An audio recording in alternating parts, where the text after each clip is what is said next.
Hello and welcome to another remote edition of Currently in Quincy. I'm Joe Catalano. On today's program, we'll chat with Kim Calvi of the Friends of the Thomas Crane Public Library and get an update on the library activities online right now. First, though, we check out news for you. Currently in Quincy, there are 1,249 cases of coronavirus here in the city. 1,050 people have now recovered. There have been 129 deaths, a slight uptick, and there are 18 active cases. 52 cases have been referred for treatment.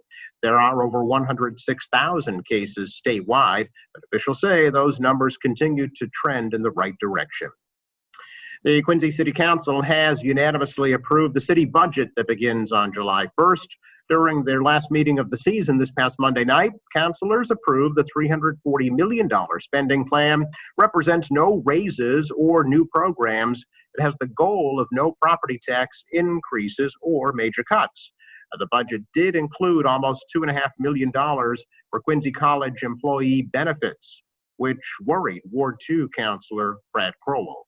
We're kind of pivoting here, and I get it. It's unprecedented times, and people and municipalities across the country are taking unprecedented measures. But I just wonder, are we setting ourselves up for a precedent? Like, is the internal discussion that, we're going to be covering their bets in fiscal year 2021? The administration admitted that Quincy College is the responsibility of the city, but also expressed confidence that incoming college president Rick DeCristofaro can get the college back in good financial standing. If the Adams National Historical Park in Quincy opens at all this year, it won't be until at least phase 3 or possibly phase 4 of the state's reopening plan. Park Superintendent Mary Ann Peak says that they're following both federal and state guidelines. Peak says social distancing is not possible in the Adams Mansion or the birthplaces on Franklin Street, and that the trolleys could not operate and the Visitors Center and Quincy Center will remain closed. Peak says the grounds of the park are open for self-guided tours. A homeless man is charged with breaking into a van owned by the Thomas Crane Public Library in Quincy Center. 40-year-old Michael Sewell was arrested after police found him in the van behind the library playing some loud music at about 3 a.m. on Monday.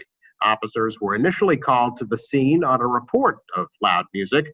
Sewell is charged with assaulting the officers with a bottle, forcing them to mace him to subdue him. Sewell faces charges including assault and battery with a dangerous weapon, assaulting a police officer, breaking and entering a motor vehicle.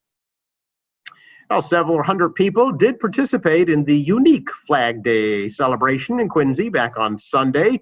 Motorists were encouraged to drive under a large American flag suspended between two fire department ladder trucks on Marymount Parkway at Veterans Memorial Stadium. People were encouraged to wear their best red, white, and blue and decorate their vehicles with a patriotic display. Music blared from some loudspeakers. Mayor Thomas Koch and others were on hand to encourage the participants and hand out American flags and some hoodsies too. The 69th annual event was in place of the usual thousands of people and fireworks display at Pageant Field. However, Koch says the 70th event next year will be the biggest and best ever. Coming up, we sit down with Kim Calvi of the Friends of the Thomas Crane Public Library next. You've always protected me. Whoa. And I still need you. Prescription pain pills, heroin, kids are getting addicted. Can you still protect me? Kids who talk with their parents about opioids are less likely to misuse them. Find out what you can say. Are you a veteran, or do you know a veteran who is struggling with housing due to COVID-19? Veterans Inc. can help provide support services, including assistance with rent, deposits, utilities, as well as emergency housing, including hotel stays to eligible struggling veterans. If you or someone you know is in need of services, please call 1-800-482-2565 or go online to www.veteransinc.org. People in Massachusetts are asking what they can do to help stop the spread of the virus. Our response? Answer the call. Hello? Thanks for calling. I've been worried. Thanks. Now I know what to do. Through what's called contact tracing, the MA COVID team will be reaching out to everyone who's tested positive for coronavirus or who has been exposed.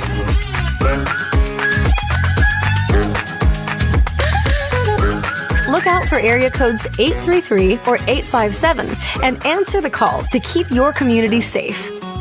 Visit mass.gov/MA Tracing Team.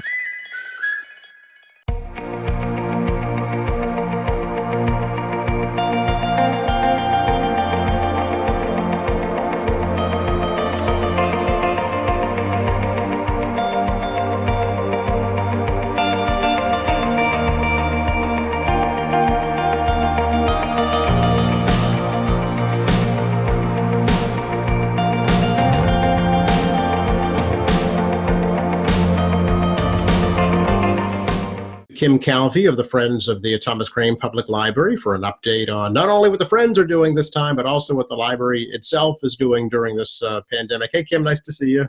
Nice to see you too, Joe. How are you? Doing well, doing well. Here we are still sitting in our respective virtual studios as we get through this time. But I think it's great that we're able to chat this way. I think so too. Thank you for having me back. I appreciate it. You bet. Of course, since last we talked, I understand there's been a change in your status at the library. Yes, I'm still a member of the Friends, but I also joined the board. So I'm thrilled and privileged to be a part of the group, that oversees everything that the library is doing. So I attended my first meeting last week, and it was good to hear what the library is doing behind the scenes. Obviously, everything's behind the scenes right now, the pandemic, but we'll talk a little bit more about this later, but I learned quite a bit about what's going on, not just with what the Friends are promoting, but also what's going on in the library. And I'm here today to share all of that with everybody. That's great. Yeah, I know there's a ton of stuff going on online. Really, it has not taken a break in terms of presentation programs. There's a huge variety. Yep. Yeah. And the library is continuing to make good use of, technology that we have to use right now because of this pandemic. I will say that the Friends are, still very busy planning because we know eventually this pandemic is going to end, and we do still encourage people to become a friend and join and be a member of the Friends because those donations do sponsor and host museum passes and events and that sort of thing. And we are still working to plan those. We'll talk a little bit more about that later, but I did want to at least say that it's not, we haven't closed shop. We're still meeting, and we're still talking and thinking about what we can do to involve the community, create events and services the community would be interested in, and the Friends sponsor that. So that continues to be busy as well. And then the library itself is, like Albert Einstein said, the only thing you absolutely have to know is the location of the library. And that is definitely true. Yeah. For folks who might not be aware, let's give them a little background about the Friends of the Thomas Crane Library, what it is, who you are, what you do. Sure. Okay, so thank you. So the Friends, we're a group of, we're a nonprofit 503c organization, 503c1 organization, volunteer. There are about 6 of us, and we are active. We meet once a month. And what we do is we try to encourage members of the community to become a friend. And what that means really is somebody joins, you sign up online. As soon as the library opens, you can go and you can actually fill out the little form. There's a link at the bottom of the library's website, in the bottom left of the footer, to join. And what that means to join, become a friend of the Thomas Crane Public Library, is that means that you are a friend. You have donated some money, and it could be anywhere from $10 to $50. Not a huge amount of money, and your donation goes to sponsoring programs and events. For example, I keep saying, because it's one of my favorite things, the museum passes. We live in the greater Boston area, and there are museums all over. The South Shore, obviously in Boston, and the North Shore, Metro West, the Cape, everywhere. And the Friends works to use those donations, some of those donations, to procure museum passes at a reduced rate or even for free. So that's one way that donations are used. Also, we do invite authors, local authors, to come and give presentations. That happens, and that always has a big crowd. We also have a social, which is for the Friends only. It's not for anybody who wants to, but it's a once-a-year thing in the springtime. which we're going to have to postpone obviously till next spring. But what we do is we have a specific speaker or a presenter come to the social. Like one example is a couple of years ago, we had a chef come and talk to us about preparing for a barbecue and a picnic. And so there's plenty to eat. Food always attracts people. So we always plan those sorts of events. We have the annual meeting, which is open to everybody. And we obviously have, cake and coffee, that kind of thing, to give everybody an update as to what we've done in the past and what we're looking to do in the future. And so we do work to make sure that we have the museum passes in place, and that takes some work to maintain. We also, like I said, get presenters, and then even the movies that we show at the library, and they're contemporary movies. It's not movies from yesteryear. And that takes some work, that takes some scheduling, and so we are active in that way as well. And the donations from people who become a friend, they're supporting that, and we thank them for that, and we're always looking for more friends. Yeah, I always like to think of it as it's kind of the frosting on the cake, the things that the friends do. It's the extra special touches that wouldn't normally be included in the regular library budget. Right, exactly. And for what you can get from that, it's very short money. It's a tax write-off for what it's worth. So it is important, and it's something that I definitely champion. I mean, if you already have a library card, then you may as well become a friend. It's like you make the most of your citizenship, if you will. And participate that way. And it does allow you to, you do get the newsletter, which I don't know about you, but every time I open the mail, it's like, it's more and more bills, right? I mean, we get a lot of times we get our bills online sent to us, but still you open up the mailbox and it's like, oh, what? But you get the newsletter from the library, and it's a nice thing to see. It's a nice thing to have, to read. And it does keep everybody apprised of what we're up to, what's going on. So a person can even plan. It's like, oh, this interests me. When is it? I'll put it on my calendar. Sure. Good, do it. That's why we do it. That's why we do it. Yeah, absolutely. And you don't have to be a Quincy resident, correct, to be a friend? That's correct. I myself live in Braintree, but I'm there all the time. Well, when the building is open. But in any case, I'm online on the website all the time. Yes. Sure. So we encourage anybody who lives in the area. I mean, the library is a big building. It's not just for books and reference materials. It sounds like such a cliche, and I can't even believe I'm going to say it, but it's true. There's a whole wide world in the library.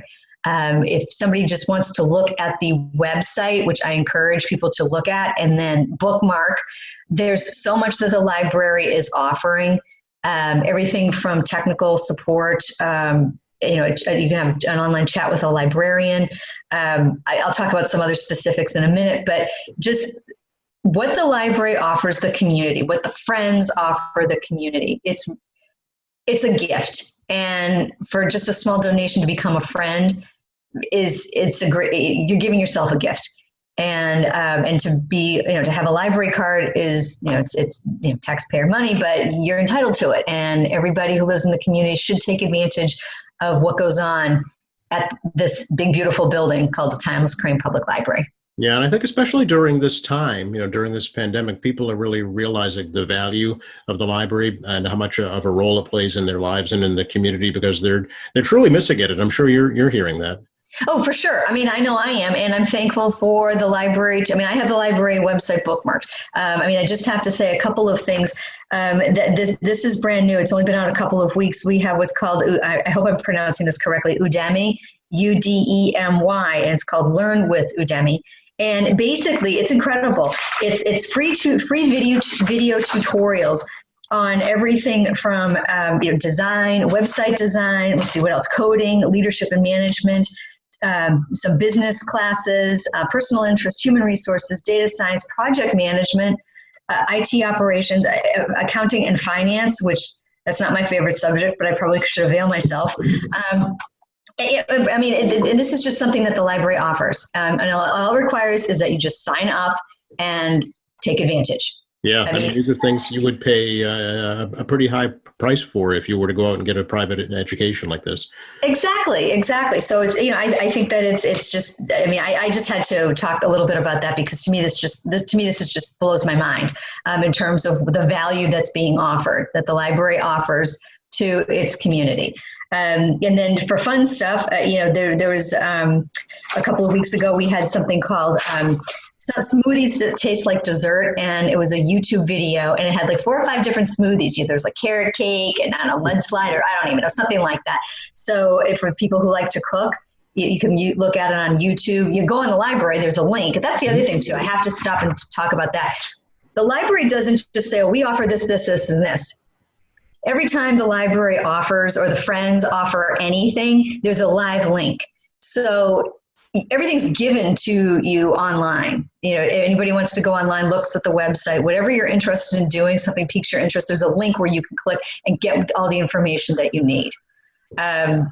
I know for myself, I spend all kinds of time in front of the computer doing research for my job. And when I have to do research, it's very frustrating when I have to, when I have to look for something that's implied but not there. And the library does it for you. You go on the library website and you click on the link, and there it is, whatever it is that you're looking for. So it's a world-class website, and I think people should take advantage of it. And everything that's on the website, there's something for everybody. There's something for the kiddos home from school. Yep. There's something for adults who are home working that need a break in the middle of the day, because they do. Retired folks who they're looking for something to do to keep their minds sharp. It's all there. Yeah, and once the buildings reopen, even the internet is free in in the buildings. Yeah, right. Exactly. Yep. Yeah. It's just, I'm just astonished every time I look at the website. It's like, oh wow, this is new. It is constantly being updated. And we do have, and here's the other thing too. The building might be closed, but there are still, it's not just resources and materials that can be read online. There are also upcoming events that are online. Mm-hmm. I want to make sure I point that out. I would be remiss if I didn't. It's already come and gone. Earlier this morning, there was a citizenship class. Later today, 2:00, there's pet story time with Miss June. Tomorrow, music and movement with Ruby. There's just, there's always something going on, and that's all events. And then it breaks it down into what's for adults and what's for kids. So it really behooves you to look on the website to find online events. Give yourself something to do.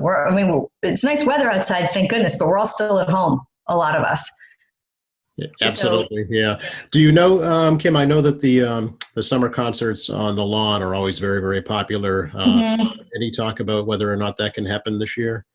There has been no talk. So as far as I know, I have not heard anybody say anything about that. I think that's probably shelved for now, which everybody will miss. It's one thing that I did want to say is that and this is big, because people do want to get back to the library, but we have to be careful with social distancing and so forth. It's on the homepage for the library. Contactless hold pickup service will launch sometime soon, sometime this week, next week. So for everybody who's curious about that, who needs to return books.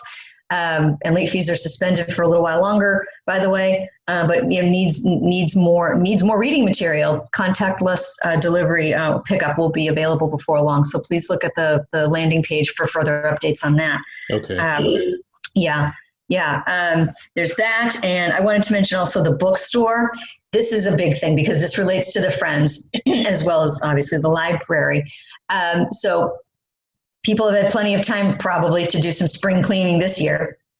And I know I have. And so the library bookstore is not open yet. However, it will be at some point. And we're always looking for volunteers to staff the bookstore. But we're looking forward to people who have done some spring cleaning, people who may have moved before the pandemic or whatever, and have done some spring cleaning and have boxes of books set aside. The bookstore is always interested in accepting donations of new and gently used books, CDs, DVDs, even textbooks. Mm-hmm. And those donations are used for services that benefit everybody, adults, kids, and all the programs that the Friends do sponsor.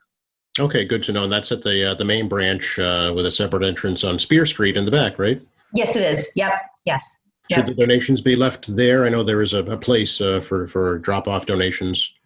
When the time comes, probably yes. Okay. I think right now that's because I don't think right now they're accepting donations. I have not heard that, but I might have to retract my statement later. But I don't believe so. I think it's one of those things where right now, because we're not even we're still organizing contactless pickup at the library. I think that the bookstore is still closed. But my point is, when it does open fully again, we will look forward to accepting donations from friends. Yeah, absolutely. So are you feeling that the opening is going to be phased in, Kim, as maybe limiting the capacity of the buildings for a while? Yeah. When last week's, that's a good question. At last week's board meeting, that was the topic that came up, and we're hopeful. I mean, we're keeping an eye on what the governor says about the phases of opening and, restrictions and provisions that have to be made. And the library is very cognizant of that because it is a center for the entire community. So you've got all walks of life, all age groups, that sort of thing. And these are, it's a public building, right? So measures have to be taken. And so we're looking at that. And yeah, eventually we will open it up. And I'm sure that it's going to be limited to the amount of people.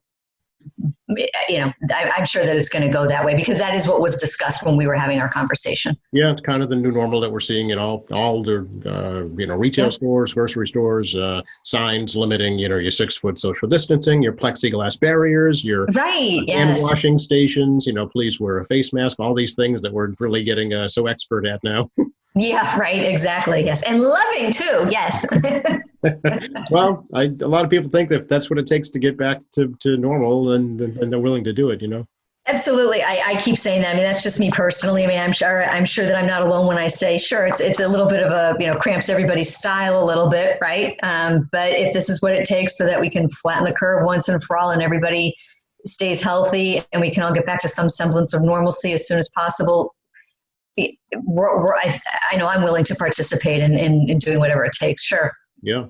I know as part of the new city budget that was just approved this past week, there's now a revolving fund for the library, basically. So the fees will go right back into this fund and be utilized for products and programs and services at the library.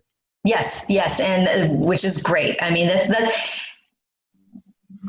I know everybody always has their opinion about how tax money is spent, and we see things like that in the news and so on and so forth. But it's a constant that I think taxpayer money is never wasted when it's spent on the library,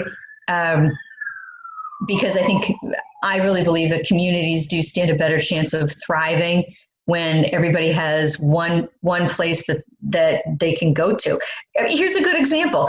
There's so many different types of people living in our society. You have the latchkey kids after school, right? And they don't necessarily just want to go home and be bored. I mean, I'm talking about under normal circumstances, not pandemic circumstances. And they go to the library and they hang out with their friends. They get some homework done, whatever. And then there are retired people. They're there as well. And it's the best, safest, I think, safest in terms of, mental stimulation and that sort of thing. The best place to actually be to just, go someplace public where you can take your time, enjoy the resources. If you need to do homework, or you just want to read a book, the staff is there to allow you to do that. And that's what the library is. That's one of the facets of it. Yeah, or just relax and peruse a magazine if you want, or watch a video on one of the computers up in the computer room. There's just a myriad of things. Yeah, absolutely. I think that it's just it's if you have some time, if you have some unstructured time, then it's a perfect place to spend it, because you're going to walk out of there richer than when you got there. Yeah, you'll learn at least one new thing. That's right. At least one new thing. Exactly. And I have to say, our library staff, everybody is very knowledgeable. Everybody that I have ever spoken to about, I remember one time I walked in with my iPad, and I don't really like using an iPad, but whatever. I have one, and I was stuck, and I just happened to ask somebody at a circulation desk, and I said, "Look, I know this isn't in your job description, but does this look familiar? I don't even know how to do what I need to do." "Oh yeah, sure." And this person just, maybe that's their own personal proclivity, but whatever. No, sure, no problem. It wasn't, and there was no attitude about it. It was just, they're there to help. They're there to serve. If you need help finding a book, or logging on to something, or you have a question about a resource in the library, that's what librarians are there for. That's what they do. And everybody is there to do their job, loves what they do, and it just makes for a better institution. Yeah. Do you think that all the branches will open at once, Kim, or will that be staggered? Is any discussion about that? What I heard about that was that the smaller the annexes, the smaller libraries will probably open a little bit later. Okay. Because I believe that the idea is they're smaller, but they still want to have more people visit it at any given time, because it's almost not worth to open it if you can only let half a dozen people in at a time. Gotcha. Yeah, makes So, sense. I'm sure. Yeah. I could be wrong on that, but that was a conversation. Everybody just thought, no, the larger libraries, because most of the resources are there. Mm-hmm. So, yeah. Yep, and that's where the curbside pickup. I know that other libraries are doing that curbside pickup now. So basically, you go on the website first, and then to decide what you want. Yes. Place your order, if you will, and then go pick it up. Exactly, like takeout. Yeah. Yep. Yeah, and it'll be contactless, and the librarians will be the volunteer staff, support staff. Everybody there is going to be they're masked, gloves, the whole thing. And it'll be as safe and controlled an environment as can possibly be. Right. But we still have to serve the community in this way. Yeah. Do you think post-pandemic the library has learned anything that can be carried over and utilized and made better in the future? I think that's a good question for every organization and institution. I mean, even from general offices to retail stores to government buildings. Sure, I think that people are going to be a little bit more careful. I think that everybody's just gotten used to washing their hands more frequently. That alone. How many times have we heard? We all grew up hearing wash your hands, wash your hands. Okay, well now there's clearly been a valid reason as to why that is such an important mandate. And for everybody. So I think that's something that'll always be the de facto. I know that in buildings that I've been in, there's always somebody who's walking around, and that's all this, like this one office building that I frequent even now. There's always one person who goes, spends all day long going from the first floor to the 6th floor, wiping down all of the doorknobs, all of the, the handles, the elevator buttons, anything that's going to be most frequently and publicly touched, if you will. And I think that's probably going to be normal as well. I think that's the way it's got to be, just to protect everybody, because nobody wants a resurgence. No one wants a relapse of this. Right. So yeah. Any of the programs that have gone online because of the pandemic, do you think that they may stay online or expand in the future at the library? That'll probably come down to popularity and preference. I think people are probably eager to get back and mix and mingle. But then I think that there are going to be some programs that might lend themselves better to continuing to remain online, and that remains to be seen. I think it's going to depend on popularity. Like, how well attended is this when it's in person? Oh wait, it looks like it's better attended when it's online. Okay, so I think it might be a case by case basis. I don't think it's going to be across the board. Sure. Yeah, it's a whole learning experience. Uncharted territory here that everyone's going through. Yeah. But these are all excellent questions, and I know that everybody, the library is considering them because it does matter. I mean, we do want a safe, enjoyable building for everybody. And so, it's going to require some new standards. That's the way it is. I mean, every place is going to be like that. Who are we kidding? The library is no exception. So, I did want to say one thing too. I've mentioned this every time I'm on the show. But since a lot of us are doing a lot of online shopping, I know with Amazon, I'm an Amazon devotee myself. If you wanted to make a donation to the Friends, it's possible to do that via Amazon. You just have to look for the smile.amazon feature, and you can pick your own charity. And the Friends of the Thomas Crane Public Library is listed. So it doesn't cost the consumer anything, but from your eligible purchases, 0.5% will go as a donation to the Friends. Okay, that's great. It's kind of appropriate, seeing as Amazon started as a bookseller. Yeah. How about that? back to its roots. And you know the money will go to a good cause, and you'll be able to benefit directly from it if you choose to take part in some of those programs at the library. Yeah, and the thing of it is too is because the Friends are concerned with this as well. I mean, obviously the library, like you were asking, what about new standards and safety precautions and one thing and another. Well, the Friends, that's something that we have to factor in too. If we're going to host an event or a service or something like that, we have to factor in that there might be some some kind of maintenance cost for that. Mm-hmm. It might be minimal, but even so, you never know. I mean, that's something that's part of the discussion as well. You may have to have masks available if folks don't have one with them. You don't know the costs that will be involved, right? Right, quite possibly. So, so if somebody's purchasing on Amazon, a donation like that would seamlessly help. Sure. Anything else that we should let folks know about right now, Kim?